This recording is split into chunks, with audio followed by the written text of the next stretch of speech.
Oi, tudo bem com vocês? Gente, eu vou fazer uma introdução aqui, bem simplória mesmo, a respeito de um tema que eu quero desenvolver de uma forma melhor, mais rebuscada, digamos assim. Mas aqui eu só vou bater um papinho com vocês, tá bom? A respeito. Então fica a título de uma introdução para uma pauta que é muito importante que nós possamos desenvolver daqui para frente. Independente aí das suas preferências ideológicas, partidárias, como vai se desenvolver a economia dentro do capitalismo liderado pela China. O capitalismo liderado pelo Império Britânico, a gente viu aí uma revolução industrial, a revolução da produção de mercadoria. O capitalismo na liderança dos Estados Unidos ganhou um caráter hiperfinanceirizado, já que houve a fusão do capital industrial com o capital bancário, principalmente depois do fim da paridade dólar-ouro na década dos anos 70, a gente também viu uma desregulamentação da economia que, por fim, deu o perfil do capitalismo atual. Desregulamentado, tanto quanto abstrato, centralizado em mercados de futuros, especulação, rentismo, debitocracia. Mas e agora? Como vai ser o capitalismo na liderança chinesa? Será que vai ser melhor? Será que vai ser pior? Será que vai ser menos pior? Será que o mundo vai viver anos melhores do que o capitalismo liderado pelos Estados Unidos, por este império? Ou isso é muita ingenuidade da nossa parte, visto que a China também é uma grande potência, faz parte da hegemonia global e também tem uma necessidade muito grande de recursos naturais, ou seja, como vai ser a economia e como vai ser a geopolítica, a própria relação entre as nações do centro do capitalismo e as nações periféricas, as nações demandantes de recursos naturais, hiperindustrializadas, e as nações que são aí, que têm como vocação as commodities, os recursos naturais, a matéria-prima. Eu vejo muitas pessoas com muito medo da China, e algumas até acusam o Ciro Gomes de querer entregar o Brasil para os chineses, né? O que é um absurdo.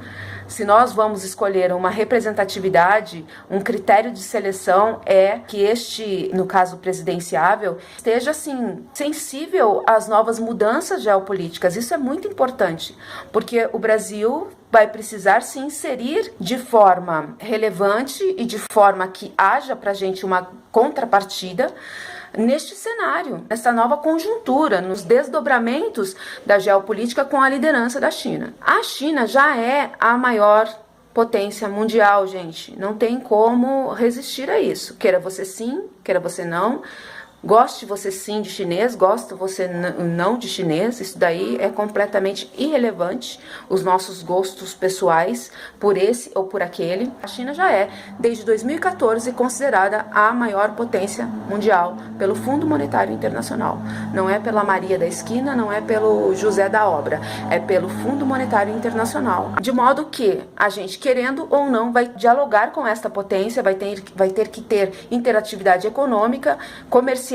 Já tem. A China, na gestão do PT, se tornou a maior parceira do Brasil, desbancou aí os Estados Unidos. China tem dinheiro para comprar e para investir nos países, os Estados Unidos não têm, os Estados Unidos estão quebrados, ferrados. É com a China que a gente tem que dialogar e não com um império decadente, extremamente intervencionista, cuja nossa história está perpassada por intervencionismo dos Estados Unidos que obstou o nosso desenvolvimento. Se você pegar o retrospecto da história do Brasil, você não vai encontrar intervenção chinesa, você vai encontrar intervenção dos Estados Unidos. Sem querer ser indulgente a qualquer tipo de expansionismo regional da China, que sim, é muito draconiano, vamos falar do expansionismo fora da sua zona de influência. Eu não estou fazendo uma prédica, digamos assim, de que a China é santa e tudo vai ser lindo, maravilhoso e que vamos trocar de patrão. Vamos sair do jugo dos Estados Unidos e entrar no jugo da China porque vai ser melhor. Não, eu como nacionalista, eu tenho que me posicionar de uma forma sempre olhando para a soberania nacional, de forma interdependente, ou seja, qui pro quo, né?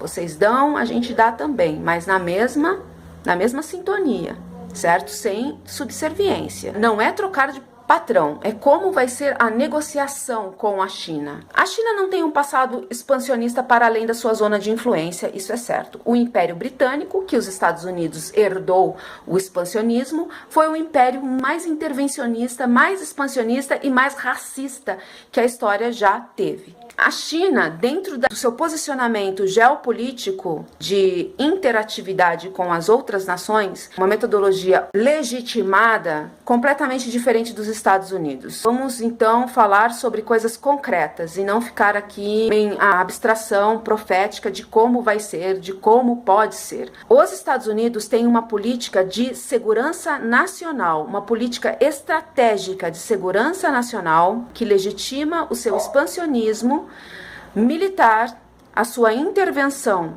econômica mundo afora. Durante a gestão do Obama, ele redigiu um documento, Segurança de Estratégia Nacional,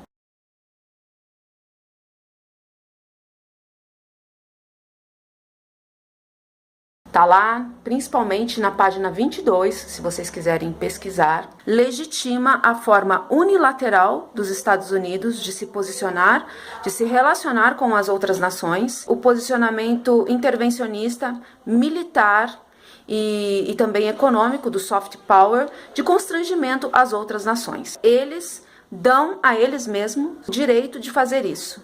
E as nações que resistirem, elas serão isoladas, elas serão consideradas como párias.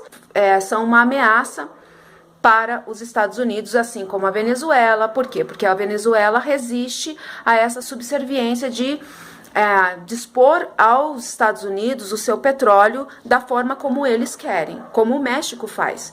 O petróleo mexicano faz parte da estratégia dos Estados Unidos. Quando os Estados Unidos precisam de petróleo, o México é obrigado a fornecer petróleo para os Estados Unidos sem resistência alguma, porque faz parte da estratégia de segurança nacional deste país se apossar dos recursos naturais das outras nações. De modo que o nosso nióbio faz parte da estratégia de segurança nacional deles.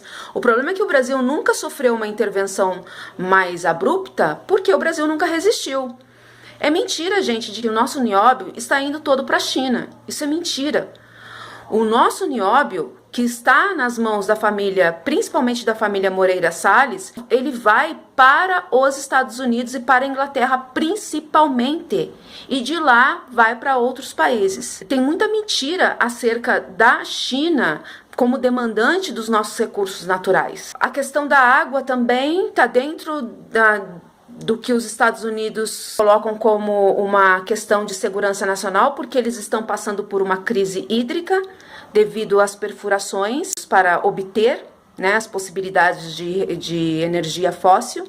Então, eles têm uma crise hídrica no país, por isso que há toda essa discussão da privatização da nossa água por meio das suas corporações. Há livros escritos por representantes desta nação que legitimam completamente a usurpação dos recursos naturais das demais nações, das nações ricas em recursos naturais, de forma muito natural. Eles naturalizam isso.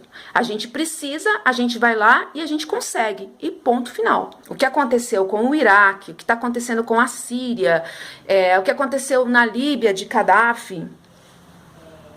Molhei meu pé. Acontece com a Venezuela, com o próprio Brasil, o golpe no Brasil, tem tudo a ver com questões estratégicas dos Estados Unidos.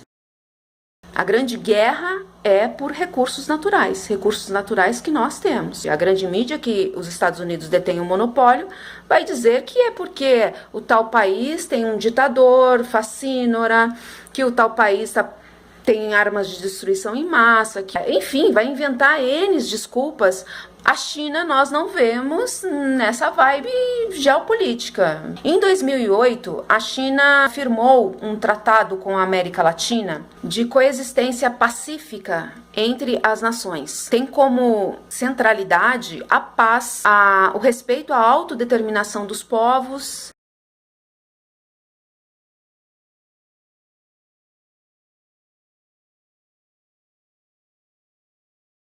O que a professora Mônica Bruckmann, que eu tenho grande admiração, conheci recentemente aí o trabalho dela na internet, e essas informações, inclusive, eu peguei lá a fonte dela. Ela diz que a China não está interessada numa guerra por recursos naturais. A China está interessada realmente em dialogar com os outros países, principalmente com a América Latina, bem diferente da metodologia estratégica dos Estados Unidos. Agora, se isso vai mudar, se a China vai desenvolver uma outra forma, vai se posicionar de uma forma diferente às demais nações, a gente não sabe. Aí não tem como saber, ninguém é profeta aqui. Eu tô falando de coisas reais, de coisas que estão aí na praça da geopolítica que a gente pode sacar para fazer aí as nossas análises. Outra coisa também é sobre a regulamentação do capitalismo, né? Ter uma economia mais regulamentada. Eu acredito que a China vai dar ao capitalismo este novo contorno de uma regulamentação melhor da economia, diferente dessa ideologia de Wall Street, que a própria economia chinesa é extremamente regulamentada. Eles não dão espaço para derivativos, para ativos tóxicos contaminarem a sua economia. Eles se protegeram muito bem da crise de 2008. O próprio Bitcoin, a moeda virtual, que está propensa também a ter bolha, tem uma regulamentação muito severa dentro da China. Me parece que foi até proibido dentro da China o Bitcoin. O investimento dentro deste país é completamente diferente. Lá tem contratos, tem regras. O investidor ele tem que se comprometer a investir durante determinado período e não simplesmente abandonar o país em caso de crise. Então eu acredito que a China vai dar um contorno melhor a própria economia capitalista de regulamentação e vai trazer a lógica de um dinheiro que seja amortizável em riqueza, em produção, na economia de cada país. Um capitalismo produtivo, não só um capitalismo, empreendedorismo motivacional de goela, um capitalismo abstrato, um capitalismo de mercado de futuros apenas, um capitalismo de especulação, de rentismo, que vai gerar dívidas, que precisa de crises para sobreviver, que precisa de impressão de dinheiro sem lastro, como o Fed faz com o dinheiro dos Estados Unidos, que é a única moeda de troca, ainda é a única moeda de troca. Eu sou otimista a acreditar que a China vai transformar o capitalismo num sistema melhor, certo? Sem ilusão, tá? Sem veleidade, sem achar que isso aqui vai virar o paraíso, o Éden. Não. O capitalismo, ele é um sistema avariado por si só. Ele se construiu assim. A acumulação é às expensas de outrem, assim foi o capitalismo, o processo de acumulação capitalista. Agora, é lógico que a China tem uma produção em escala muito grande, pra gente isso é muito ruim e a gente não tem como acompanhar. Tudo isso são coisas que o Ciro Gomes tem falado, certo? E ele está disposto a resolver essa problemática. Mas as pessoas invertem o seu discurso que ele vai entregar o Brasil para a China, que ele já está vendido para os chineses. Vocês querem o quê? Ficar dependurado no saco de um império falido que está se ruindo e a gente já está na zona de influência desse império? O que vocês querem? Ou a gente acompanha uma nação que é a maior potência mundial atualmente? Ou a gente tenta entrar numa sintonia de interdependência com essa nação, já que essa nação tem as suas necessidades também, principalmente necessidades no setor alimentício e energético. A China não pode continuar queimando carvão. E o Brasil pode oferecer aí à América Latina, através do petróleo, através da biomassa, através do lítio. A América Latina pode oferecer possibilidades para a industrialização da China, mas qui pro quo, interdependência, nada de exploração e subserviência. Agora, a China, não, como diz a professora Mônica Bruckmann, não vai nos dar isso, não vai promover isso à região. Quem tem que fazer isso somos nós, é a América Latina. Para a China, tanto a Índia quanto o Brasil, esses países do BRICS, terem desenvolvimento e soberania é muito bom. É uma questão estratégica, porque daí vai minorar a influência dos Estados Unidos, tanto na região dela, quanto para além da sua zona de influência. Pensem nisso, analisem com frieza a questão da liderança chinesa e como o Brasil deve se relacionar com este país. É isso aí. Tchau, tchau.